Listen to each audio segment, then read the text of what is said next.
12 वर्ष का वनवास और सही, परंतु मैं अपने भाइयों और पांचाली को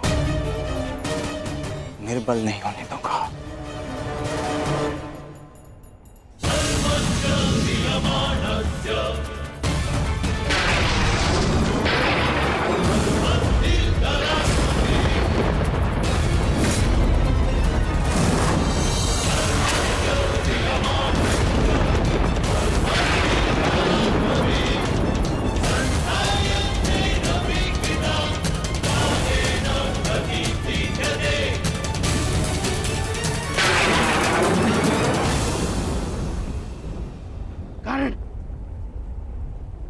अपने मित्र युवराज दुर्योधन को दिया वचन स्मरण करो।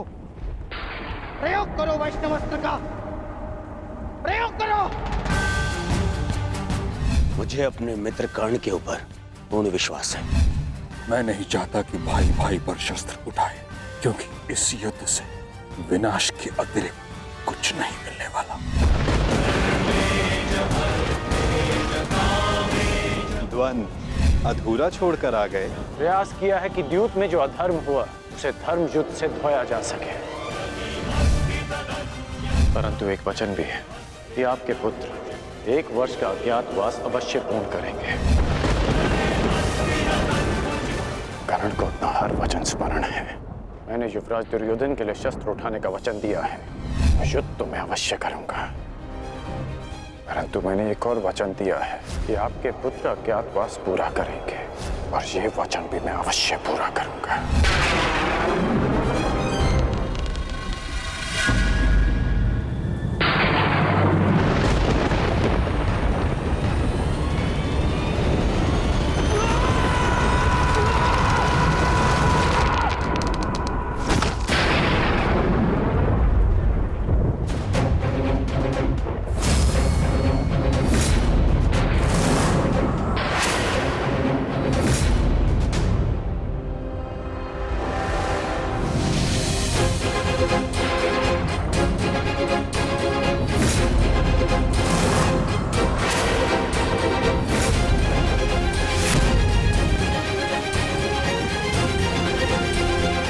धनुष की प्रत्यंचा टूट गई है बृहन्नला।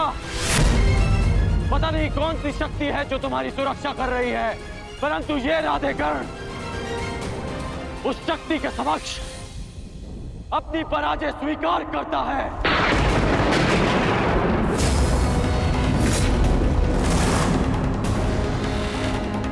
क्षमा कीजिएगा युवराज, परंतु मैंने आपको अपना दिया वचन और हस्तिनापुर के लिए अपना उत्तरदायित्व पूर्ण करने का प्रयास किया,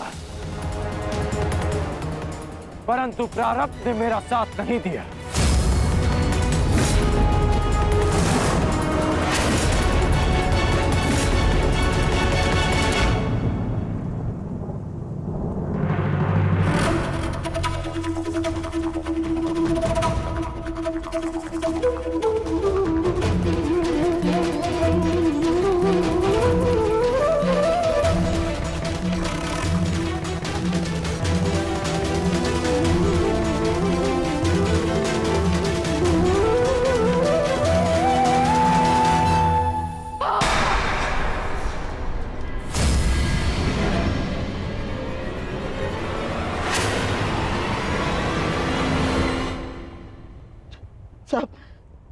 सब व्यर्थ गया।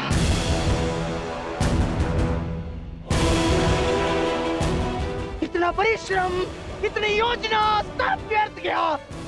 सब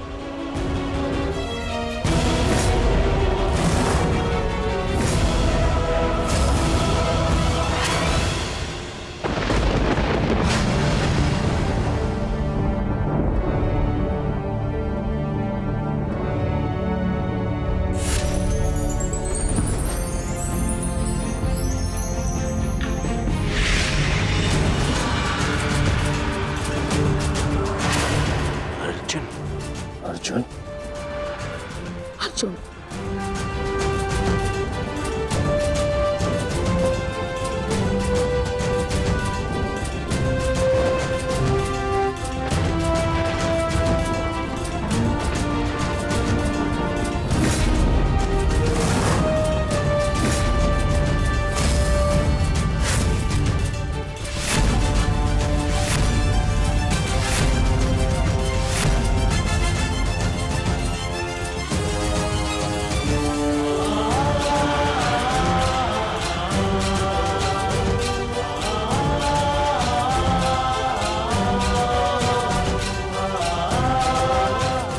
अज्ञातवास पूर्ण हुआ ज्येष्ठ।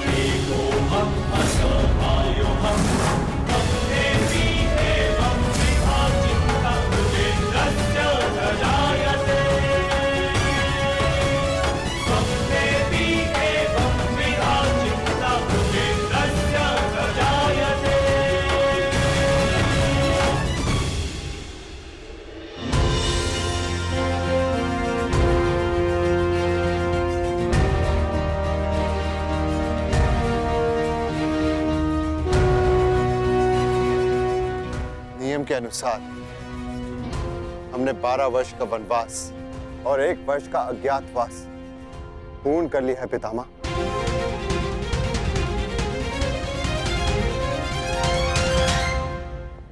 आपसे ये आशा नहीं थी धर्मराज कि आप असत्य भाषण करेंगे।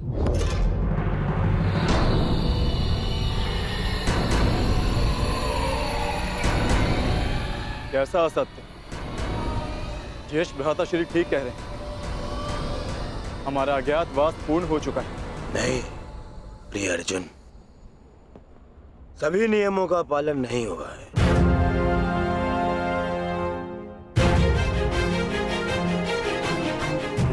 कैसे नहीं हुआ? 13वें वर्ष में हमें कोई पहचान ना सके, यही नियम था। हाँ। और इस नियम को समझने के लिए तुम लोगों के पास पुनः 13 वर्ष का समय होगा अभी, है ना दुर्योधन? समझाओ इसे। हाँ मामाश्री, क्योंकि नियम अनुसार पहचाने जाने पर असत्य बोलना भी नियम भंग करना होता है, और असत्य बोलकर तुमने नियम भंग किया।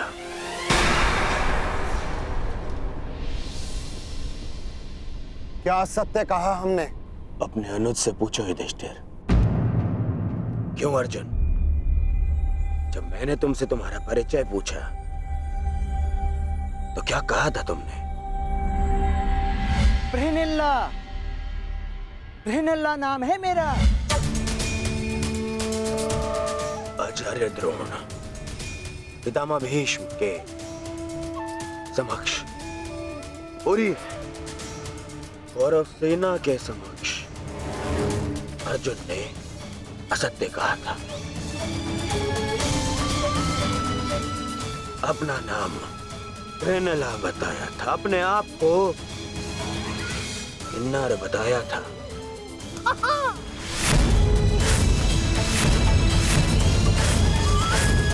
क्यों अर्जुन, क्या ये असत्य नहीं था?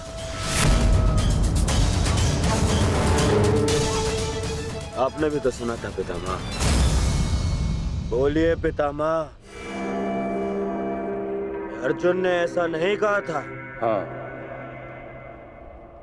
अर्जुन ने असत्य कहा था।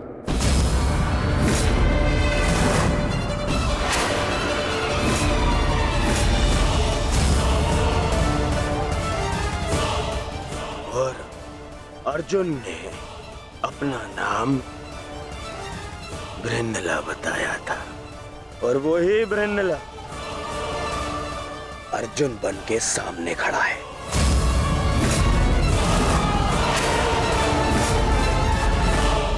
अर्थात अज्ञातवास भंग माना जाता है।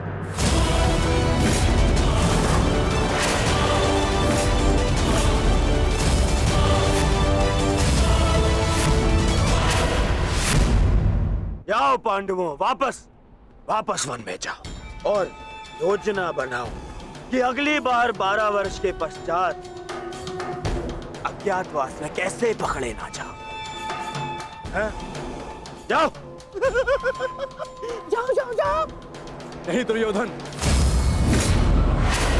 अज्ञातवास भंग नहीं हुआ है दुर्योधन। मैंने कोई असत्य नहीं बोला और ना ही मैंने कोई नियम भंग किया है। जो तुम्हारे समक्ष खड़ा है वो अर्जुन है, पुरुष है, परंतु जिससे तुम्हारी सेना युद्ध कर रही थी वो बृहनला थी, एक किन्नर।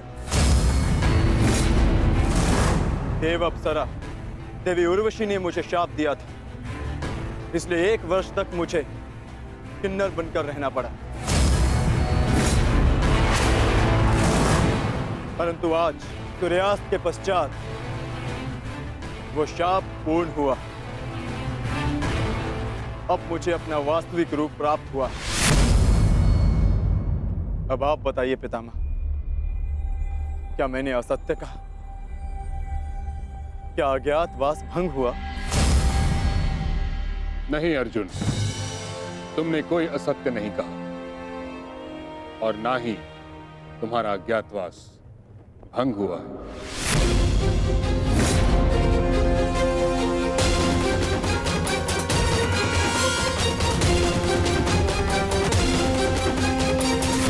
परंतु मैंने इसे पहचान लिया था पितामह।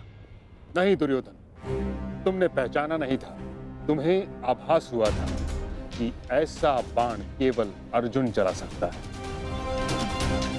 यदि तुम्हें विश्वास होता तो तुम अंगराज से वैष्णवास्त्र का संधान करने को नहीं कहते। इसलिए मौन रहो। मैं ये घोषणा करता हूं कि पांडवों का अज्ञातवास सफलतापूर्वक पूर्ण हुआ।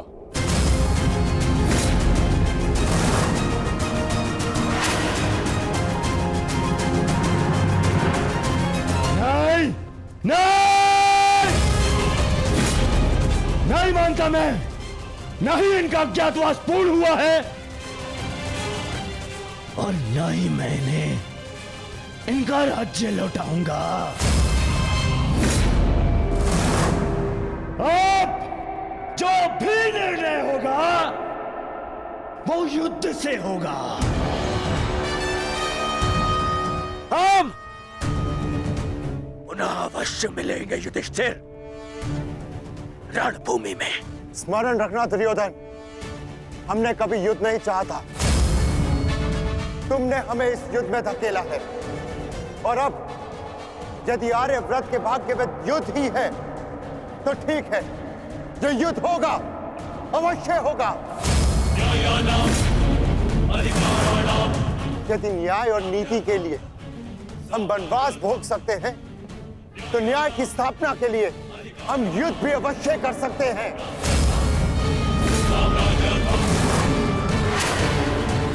उचित कहा तुमने धर्मराज। युद्ध होना निश्चित है जिसे कोई नहीं रोक सकता।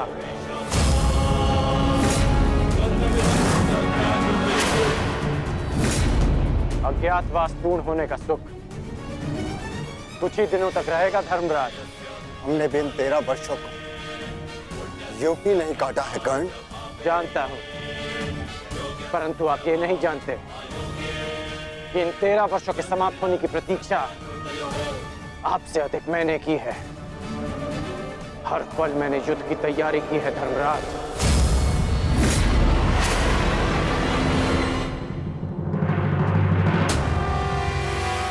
स्मरण रखना अर्जुन, अगली बार ना मेरी प्रत्यंचा टूटेगी और ना ही सूर्यास्त तुम्हें बचा पाएगा।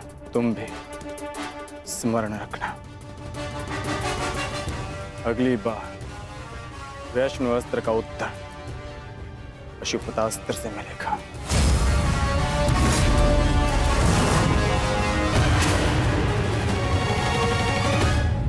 समझ में नहीं आता युधिष्ठिर, मैं किन शब्दों में आपका धन्यवाद करूं। आप पांचों ने ना केवल मेरी, मेरे परिवार की, अपितु मेरी प्रजा की भी रक्षा की है। आभार की आवश्यकता नहीं है महाराज, क्योंकि हम स्वयं आपके उपकारों के तले दबे हैं। यदि विराट नगर ने हमें शरण न दी होती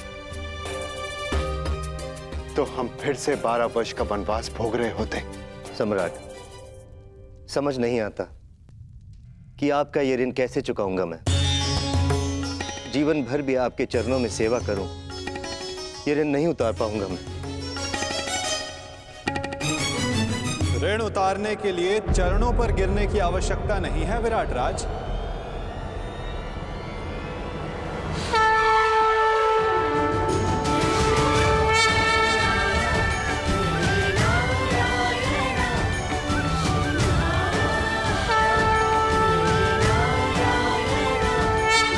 वासुदेव,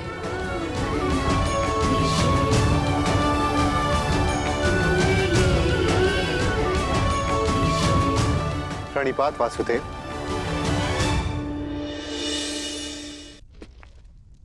आपकी समस्या है कि आप पांडवों का ऋण कैसे चुकाएं, और उस समस्या का हल मेरे पास है विराट राज। तो आप ही बताइए वासुदेव, इस ऋण से कैसे मुक्त हो सकता हूं? क्या करूं कि ये मेरा मंतव्य पूर्ण हो? पांडवों का अज्ञातवास पूर्ण हुआ कैसे? कैसे? इसका अर्थ जानते हो शकुनी? इसका अर्थ यह है कि पांडव लौटेंगे और अपना अधिकार मांगेंगे।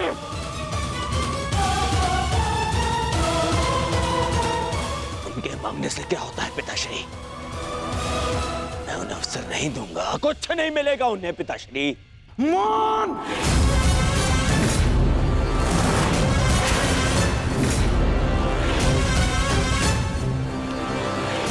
मान रहो दुर्योधन, मान! हर बार राजसभा में बड़ी बड़ी बातें करते हो, वचन देते हो और हर बार मुंह की खाकर लौटते हो तुम। हस्तिनापुर से सेना ले जाते समय क्या कहा था तुमने? कि पांडवों का अज्ञातवास भंग करके लौटूंगा। और इस समय तुम मेरे समक्ष क्या सूचना लेकर आए हो? कि अकेले अर्जुन ने समस्त कुरु सेना को निरस्त्र कर दिया। एक ही स्वप्न देखा है ना तुमने, सम्राट बनने का। अरे अगर एक अर्जुन को ना संभाल सके तुम, तो ये हस्तिनापुर का साम्राज्य क्या संभालोगे?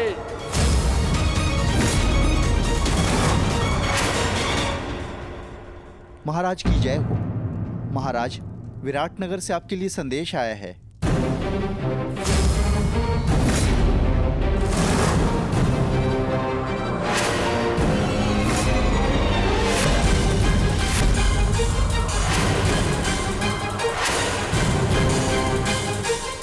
कृष्ण, विराटनगर से क्या संदेश आ सकता है?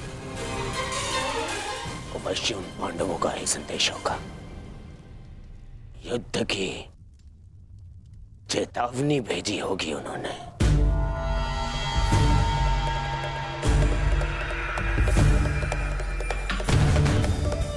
संदेशा पढ़ो शकुनी।